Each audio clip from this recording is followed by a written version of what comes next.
Olá, paz seja convosco.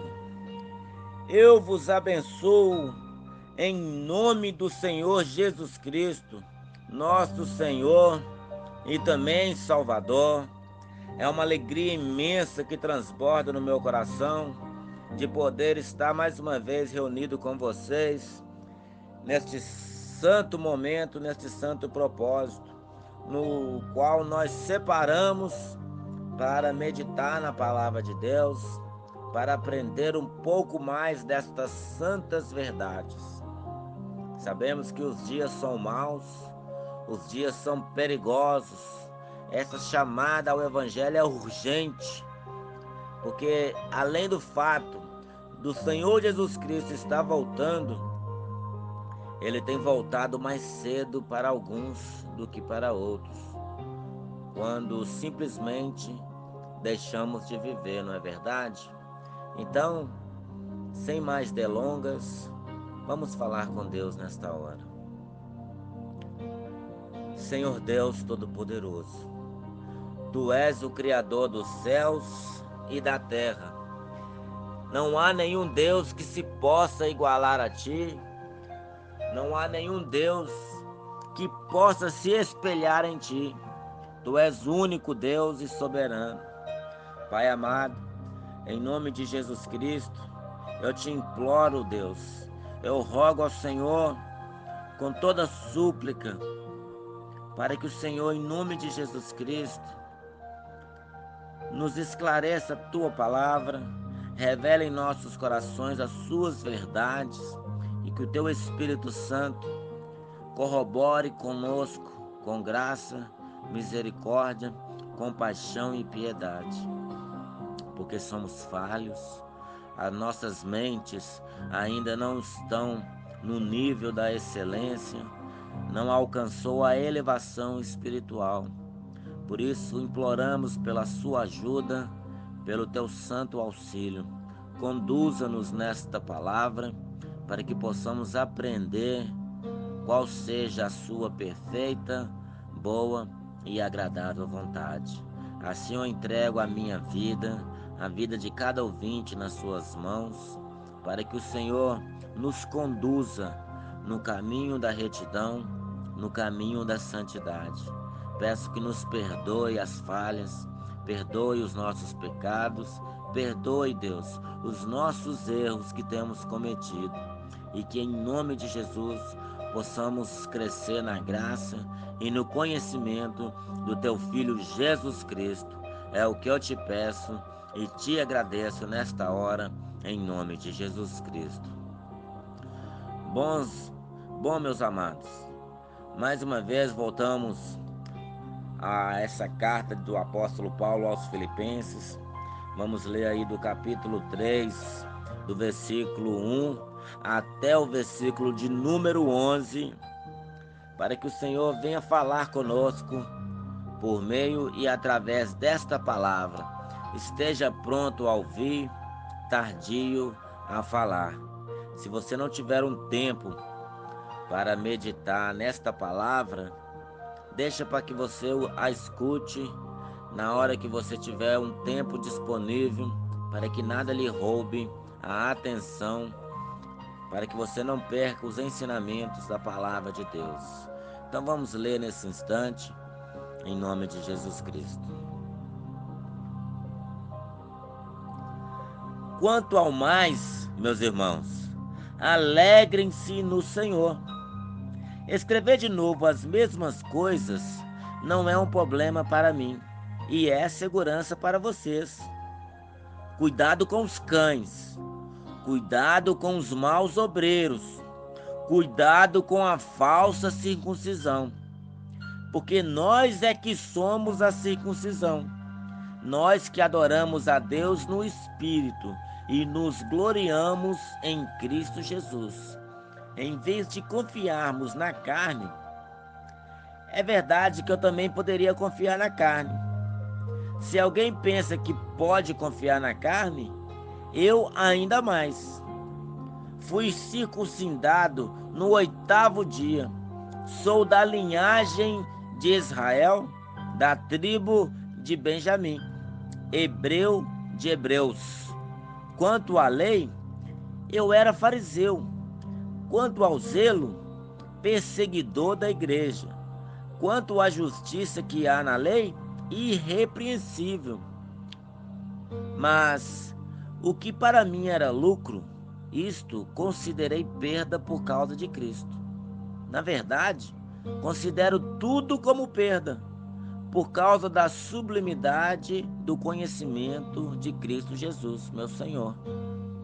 Por causa dele perdi todas as coisas e as considero como lixo para ganhar a Cristo e ser achado nele, não tendo justiça própria, que procede de lei, mas aquela que é mediante a fé em Cristo, a justiça que procede de Deus, baseada na fé. O que eu quero é conhecer Cristo e o poder da sua ressurreição, tomar parte nos seus sofrimentos e me tornar como ele na sua morte, para de algum modo alcançar a ressurreição dentre os mortos. Que maravilha essa palavra! Já prontamente vemos que o apóstolo Paulo tinha um prazer de estar com o Senhor.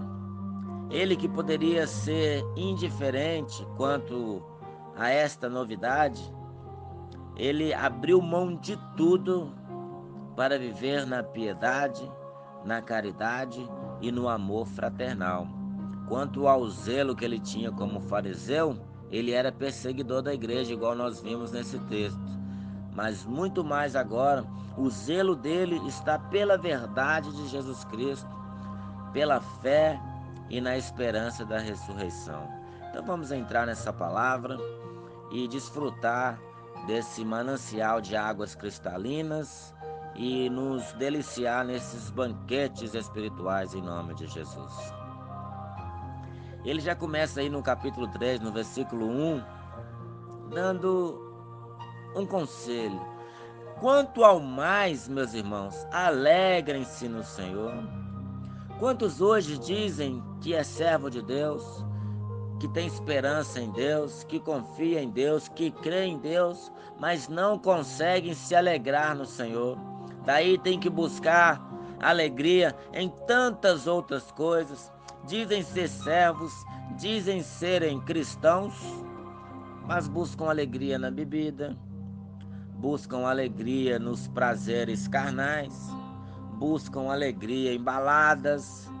E não vamos aqui ficar numerando os meios ou os ardis nos quais os irmãos que não conseguem se alegrar no Senhor se vangloriam na força da carne. Porque muitos dizem ser cristãos, servos de Deus, nascidos de novo, mas tem que buscar o prazer na maconha, no cigarro, na bebedice, nas orgias, nas traição, no adultério, na masturbação e por aí vai em tantas outras coisas. Mas o que eles querem dizer é que eles são do Senhor e Deus é amor, não importa o que você faça, Deus vai continuar te amando.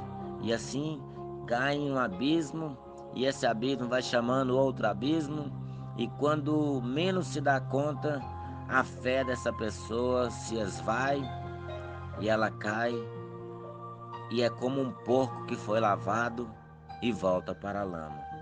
Então, assim como o apóstolo Paulo está nos ensinando, quanto ao mais, meus irmãos, alegrem-se no Senhor. Devemos nos alegrar no Senhor.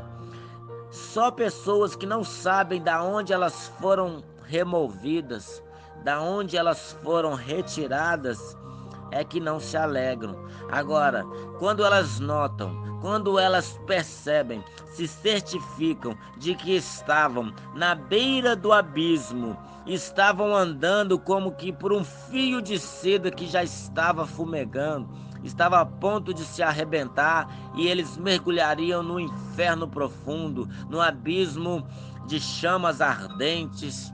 aí eles conseguem se alegrar, porque mesmo sem ter justiça própria, mesmo sem ter como fugir do inferno, o Senhor os remove deste lugar de tormento, os remove deste beiral de abismo e os coloca na rocha firme que é Jesus Cristo. Então, quando elas percebem que as vestes que eles iam vestir era apenas bichos, porque a palavra de Deus diz que nós seriam cobertos de bichos, onde o verme nunca morre e o fogo nunca apaga. Imagine, irmãos, uma eternidade de chamas e tormentos. As pessoas são removidas deste lugar e são transportadas e são inseridas, enxertadas no corpo de Cristo, e assim passam de cidadão da ira a um cidadão do céu, a um eleito, um escolhido de Deus para habitar a nova Jerusalém que descerá do céu como uma noiva enfeitada para o seu esposo. Então, se você entende isso, você deve se alegrar no Senhor. Não importa quantas tribulações, quantas adversidades que nós enfrentamos neste mundo.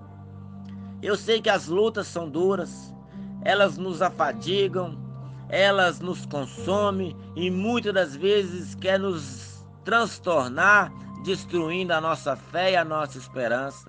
Mas quando podemos, pela fé, olhar para o alto, contemplar o nosso Senhor assentado no trono, nós podemos nos alegrar nele, porque o nosso Deus não está andando para um lado e para um outro, preocupado, coçando a cabeça, sem saber o que fazer para nos livrar dessa situação, não. Ele está sentado num trono, ele está governando, ele está dirigindo o universo, ele está chamando cada estrela para perto de si pelo seu nome. Ele manda os montes se erguerem sobre a terra e os montes se erguem. Ele diz às ondas do mar: vocês virão até aqui e não transpassará, e assim as ondas lhe obedecem. As estrelas estremecem diante do teu governo. Por que que você vai ficar preocupado? O Senhor está sentado, ele está governando tudo, ele controla tudo. Não se preocupe, ainda que a luta seja difícil, ainda que essa hora seja de terror, o Senhor está sentado no trono, ele está cuidando de cada detalhe da sua vida.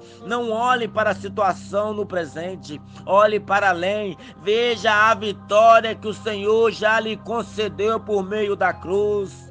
Talvez você não entende isso agora, mas quando você estiver lá na glória, quando você estiver no céu e você contemplar as águas cristalinas que correm no meio daquela cidade santa, a fonte de águas vivas que jorram para toda a eternidade, quando você ver o brilho dos frutos da árvore da vida, você nunca mais se lembrará das tristezas sofridas aqui nessa terra, porque o Senhor tem cuidado de nós e ele cuidará para todos sempre. Aleluia. E ele continua no versículo 1: escrever de novo as mesmas coisas não é um problema para mim e é segurança para vocês. O que ele estava querendo dizer? Que quando ele escreve as mesmas coisas não é um problema e é segurança para nós. Quer dizer o quê? Se o apóstolo Paulo continua escrevendo as mesmas coisas, falando do mesmo Deus, do mesmo Jesus Cristo, não é um problema para ele, porque ele amava o Senhor Jesus acima de todas as coisas. E é segurança para nós, por quê? Porque Paulo não é como esses falsos profetas, que uma hora está falando uma coisa e uma hora está falando outra. Não, ele escreve sempre as mesmas coisas, a mesma devoção, a mesma vocação, a mesma fé, o mesmo Cristo, a mesma vitória pela cruz. E assim é o nosso apóstolo Paulo, escrevendo sempre as mesmas coisas, falando sempre das mesmas verdades, e é segurança para nós, porque se o apóstolo Paulo falasse uma coisa, nos entregasse um evangelho, e depois falasse outra coisa, entregando um outro evangelho, que segurança nós teríamos? como nós saberíamos qual evangelho nós deveríamos seguir, se era o primeiro, ou o segundo, ou o terceiro, e por aí vai? Não, mas sempre era a mesma coisa, quer dizer que era uma segurança de que o apóstolo Paulo não se contradiz, ele não dá dois testemunhos, dois vereditos, mas a palavra dele é única, é verdadeira, uma palavra fiel, digna de toda aceitação, de que Cristo veio ao mundo para salvar os pecadores, aleluia. Por isso que ele fala aí no versículo 2, cuidado com os cães, cuidado com os maus obreiros, cuidado com a falsa circuncisão. Ele está falando para nós tomar cuidado com os falsos obreiros, falsos profetas, falsos mestres, falsos pastores, falsos reverendos, falsos líderes eclesiásticos, porque eles não têm cuidado com a verdade, eles não têm cuidado com a palavra de Deus, e assim eles enchem a sua barriga e vai dormir, assim eles acordam já pensando no ganho que eles vão ter na igreja, já pensam no ganho que vai ter vendendo um livro, vendendo um CD, vendendo um DVD, e assim dividem o seminário em vários DVD para que você tenha que comprar a parte 1, 2 e 3 e assim por diante. Eles não têm cuidado com a verdade. O compromisso deles é apenas com o ventre deles, porque a barriga cheia deles é o Deus deles, e eles só preocupam com isso. Por isso nós devemos ter cuidado, porque além do falso profeta ter culpa de ensinar heresias, assim, se nós estivermos na igreja deles aprendendo essas heresias, nós também somos o culpado, porque se as pessoas enchem a igreja dos falsos profetas, é porque os falsos profetas estão engordando essas cabras, esses bodes, para apenas ser queimado no fim. E esses que vão ser queimados no fim também têm culpa no cartório, porque tem a palavra de Deus e eles não meditam nela, não aprendem ela para se livrarem dos falsos mestres. Por isso o apóstolo Paulo está mandando ter cuidado com os cães. Irmãos, os falsos profetas são chamados de cães. Os maus obreiros são chamados de cães, porque eles ensinam apenas o superficial. Eles falam meias verdades para ter forma, aparência de toda a verdade, assim enganam. Irmãos, assim como a água é cristalina, é transparente e não tem cheiro nem cor, assim, quando uma gota de veneno incolor e inodoro, insípido, é colocado nessa água, você não percebe, mas ela tem um veneno. Se você tomar dela, ainda que parece que é transparente, ainda que parece cristalina, sem cheiro, sem cor, se você tomar dela, você morrerá, porque é uma água envenenada. Assim, quando você vai numa igreja ou escuta falsos mestres que te dão um banquete envenenado, aos olhos parecem bons, mas são caminhos de morte. Devemos ter cuidado, meus irmãos. No versículo 3 está dizendo, porque nós é que somos a circuncisão, nós que adoramos a Deus no Espírito e nos gloriamos em Cristo Jesus, em vez de confiar na carne. Por que ele está falando isso? Porque muitos homens ensinam que nós devemos hoje observar todos os mandamentos da lei de Moisés, e devemos ter cuidado com isso. Na época o apóstolo Paulo enfrentava que os falsos mestres ensinavam que tinha que circuncidar a carne. O que é isso? É cortar o prepúcio, era cortar a carne do corpo mesmo, era fazer o que nós chamamos hoje de cirurgia de fimose. Tinha que cortar a pele do prepúcio no 8º dia, porque senão não seria salvo. E o apóstolo Paulo está ensinando cuidado com a falsa circuncisão. Por quê? Porque Cristo cumpriu toda a lei de Moisés. Jesus Cristo cumpriu todos os rituais da lei. Por isso, a nova lei ou o Novo Testamento foi feito no sangue de Jesus Cristo. E por isso devemos ter essa cautela, esse cuidado, meus irmãos. Em nome de Jesus. porque a palavra de Deus ela é viva e eficaz. Devemos ter esse cuidado, porque os irmãos ensinavam, né, esses falsos mestres que deviam circuncidar a carne, para que através da carne a pessoa fosse transformada num salvo, e assim invalidavam o Novo Testamento no sangue de Cristo. Mas qual que é o compromisso de Deus? O compromisso de Deus foi enviar o seu Filho Jesus Cristo em semelhança de carne, e por meio da carne de Jesus Cristo sendo crucificada, todo o rigor da lei de Moisés fosse cumprido em Jesus Cristo. Toda a lei foi cumprida em Jesus Cristo. Por isso, não devemos mais circuncidar o nosso corpo. A palavra de Deus nos diz lá em Tiago, capítulo 2, versículo 10, que se nós tropeçar em um mandamento da lei de Moisés, nós tropeçamos em toda a lei de Moisés. O que quer dizer? Se nós devemos guardar a circuncisão, por exemplo, devemos guardar toda a lei de Moisés. Devemos voltar então com os rituais de sacrifício de animais. Devemos guardar todas as peregrinações e tudo aquilo que estava descrito na lei de Moisés.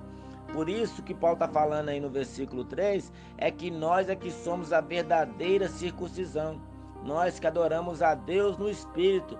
O que quer dizer isso? Não é a nossa carne agora que foi circuncidada, mas sim o nosso espírito está circuncidado, o nosso espírito está ligado em Deus por meio de Jesus Cristo, nosso Senhor e Salvador. O apóstolo Paulo está dando um exemplo aí no versículo 4. É verdade que eu também poderia confiar na carne. Se alguém pensa que pode confiar na carne, eu ainda mais. Fui circuncidado no 8º dia, sou da linhagem de Israel, da tribo de Benjamim, hebreu de hebreus. Quanto à lei, eu era fariseu. Quanto ao zelo, perseguidor da igreja. Quanto à justiça que há na lei, né, na lei de Moisés, eu era o que? Irrepreensível. Mas o que para mim era lucro, isto considerei perda por causa de Cristo. Na verdade, considero tudo como perda, por causa da sublimidade do conhecimento de Cristo Jesus, meu Senhor. Por causa dele, perdi todas as coisas e as considero como lixo para ganhar a Cristo.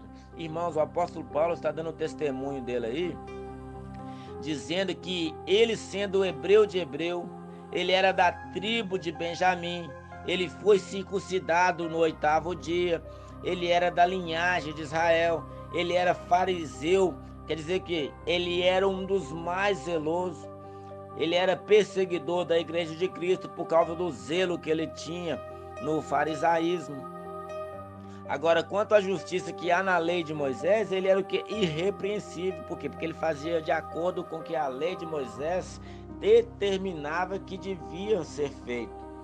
Mas ele está dizendo que ele considerou que era lucro. O que seria o lucro? Fazer tudo isso que estava na lei de Moisés, porque isso tornava ele, entre aspas, um homem de renome, um homem que seria um exemplo, né? Podemos dizer assim. Mas ele considerou tudo isso como se fosse uma perda. Para quê? Por causa da sublimidade do conhecimento de Cristo Jesus. Então, o fato de Paulo hoje, né, no texto, conhecer a Cristo, tudo que ele fez antes de Cristo, ele lança fora como se fosse lixo, não valia de nada perto do Senhor Jesus Cristo, perto do que o Senhor Jesus Cristo fez por nós na cruz do Calvário. Então, por causa do conhecimento de Cristo Jesus, ele considera como lixo todas as outras coisas para poder ganhar a Cristo. Não que o fato dele abrir mão dessas coisas dá a ele o direito de ganhar a Cristo.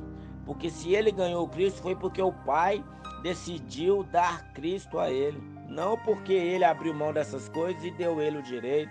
Porque assim poderíamos fazer qualquer piedoso um merecedor do céu. E a salvação não é por obras para que ninguém se glorie, ela é de graça, é gratuita.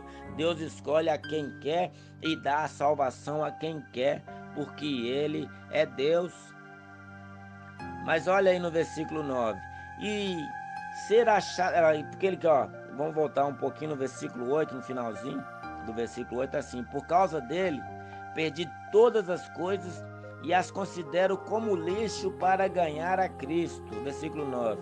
E ser achado nele, não tendo justiça própria que procede da lei, mas aquela que é mediante a fé em Cristo, a justiça que procede de Deus, baseada na fé. O que quer dizer isso? Antes, por ele ser fariseu, por ele ser da linhagem de Israel, ele poderia se regozijar, se alegrar, se orgulhar e até mesmo se ensoberbecer por causa dos rituais que ele praticava de acordo com a lei de Moisés e por causa do zelo que ele tinha na lei de Moisés. Ele alcançava sua justiça própria praticando tudo o que era determinado na lei de Moisés. Mas agora, o que ele quer, de acordo com o versículo 9, é ser achado em Cristo. Ele abre mão da sua própria justiça para alcançar a justiça que vem por meio de Cristo, de acordo com a fé que foi dada a ele por Deus.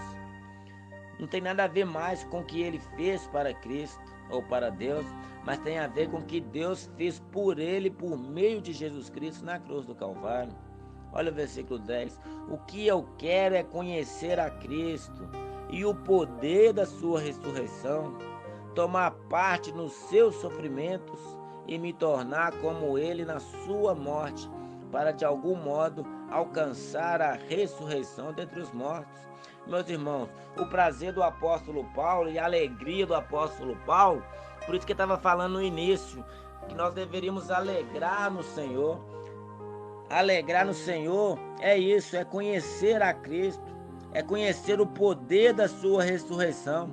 Porque quando nós conhecemos a Cristo, conhecemos o que Ele fez por nós e o que Ele ainda vai fazer de acordo com as suas santas promessas, nós temos muita alegria, porque apesar de saber que um dia nós poderemos até mesmo morrer fisicamente, nós sabemos que mediante a fé, mediante a graça que há em Cristo Jesus, nós também seremos ressuscitados assim como Cristo foi ressuscitado. Essa é a nossa esperança. E me tornar com Ele, olha aí, ó. E me tornar com Ele na sua morte. O que é tornar com Ele? Não é me transformar como Ele, mas é me tornar. Tornar é voltar. E voltar com Ele na sua morte. O que quer dizer o quê? Assim como Cristo morreu e ressuscitou, assim também nós morreremos e ressuscitaremos. Porque se Cristo morreu e não ressuscitou, é vã, é inútil, é desprezível a nossa fé. Mas se Jesus Cristo ressuscitou, nós também ressuscitaremos. Essa é a nossa esperança, essa é a nossa fé, essa é a nossa vitória. Como está escrito no versículo 11, para que, de algum modo, alcançar a ressurreição dentre os mortos.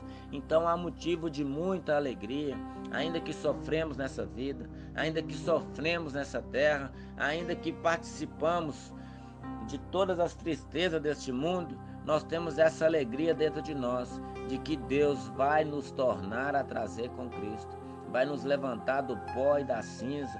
Não importa onde a pessoa morreu, se ela morreu queimada, se ela morreu afogada, está no mais profundo do mais profundo oceano, Deus tornará a trazer de volta. Se ela é serva de Deus, Deus irá trazê-la de volta.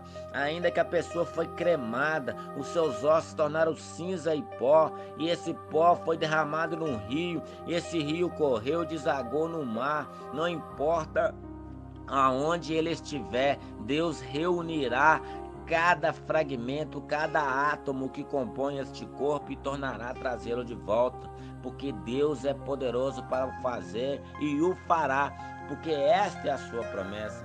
Então não se desanime, não frustre nem turbe o seu coração, credes em Deus. Creia, pois há uma morada no céu para cada um daqueles que foi salvo por Ele.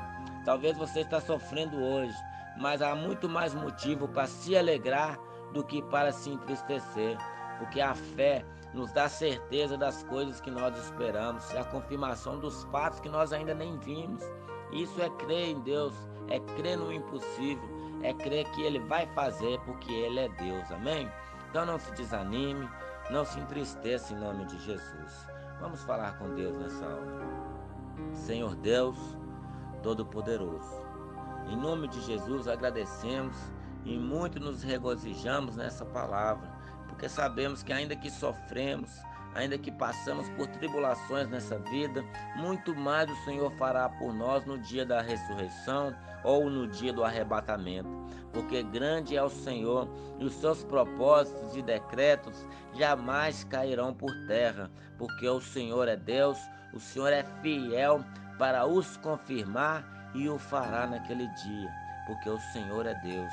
Então, Pai, fortaleça essa vida que está fraca, em nome de Jesus, essa pessoa que está sem ânimo, sem vigor, reanime, reconforte essa vida para que ela possa palmilhar essa terra com ousadia, com cabeça erguida, porque grande é o Senhor nos seus feitos e muito mais o Senhor fará por nós, porque o Senhor é Deus.